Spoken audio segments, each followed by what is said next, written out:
dala ko kanta niya ng sa amin.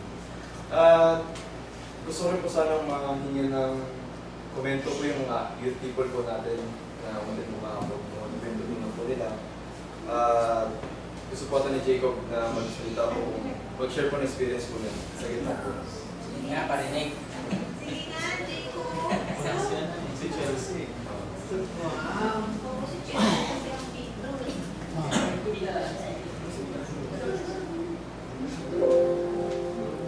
Anong may share mo or natutunan mo ng youth fellowship na po? Gusto mo na-enjoy? About friends po. About friends. So, anong meron sa friends? Loyal po sila, trustworthy pa sila. Yan po. Sinabi po ni Jacob na about friends po yung natutunan po niya.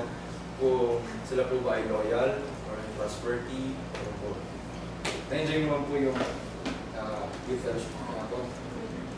Enjoy na ito. Thank you po, Jacob.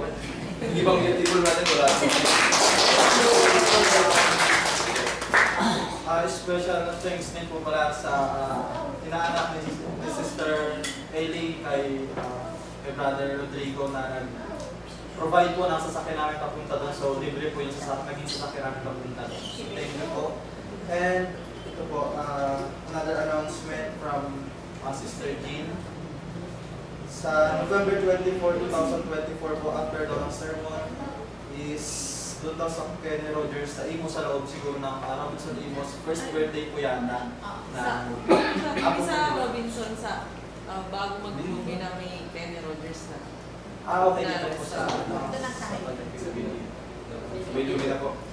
Bago Maglumi na. Before lumi na po. ang video. Kapag ng video. So yun po, November 24, 2024 po. After ng service. And First birthday. yung next po na magiging youth fellowship is sa Baguio daw po, pali 3 days na. April 2025, April 16.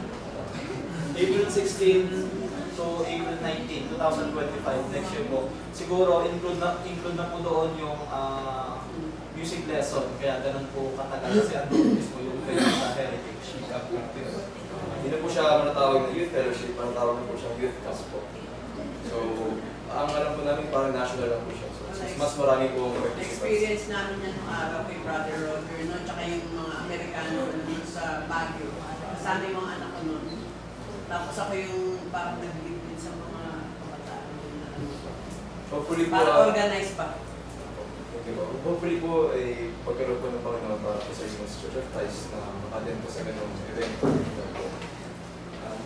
At isa pa po, kasi meron akong naging kagrupo kahapon na estudyante siya sa Heritage. Bale, kung meron daw pong interested na kung sino man na mag-aaral doon, bali 2 years daw po yun na pag-aaral, nandun na po lahat yung sa theology at music lesson daw po. Kung merong willing na mag-aaral, pwede po ipadala doon, which is free na po lahat. Siguro yung essentials na lang at personal na gamit, yung ipoprovide na halimbawa representative na ipapadala po doon within 2 years.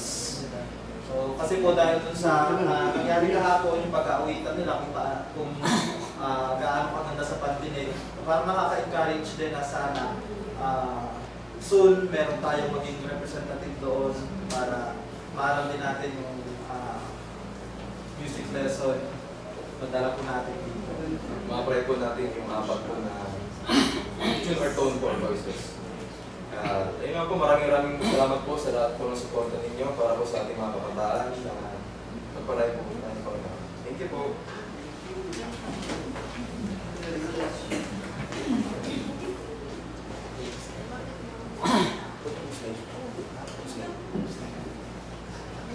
So ayan, maraming salamat po sa participants ng Imos Church of Christ. Sana lahat ng mga kabataan nakita po ninyo kung gaano kaganda ang nasa Panginoon. Ano po?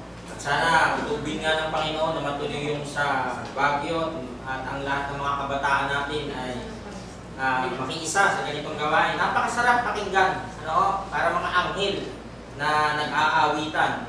At makikita natin na pag ganyan sila ay talagang pag-asa ng kabataan. itong ating bayan.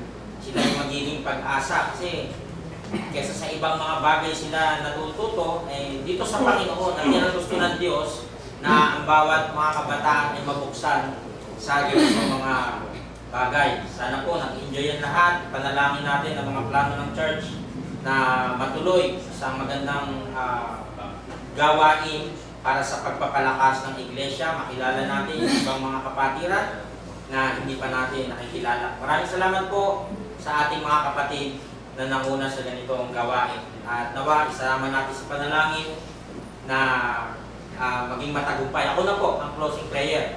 Tutuwa ako sa nakita ko at nawa ay masundan pa ito. Tayo po ay umawit ng ilang ng panguling awit dito sa ating monitor po.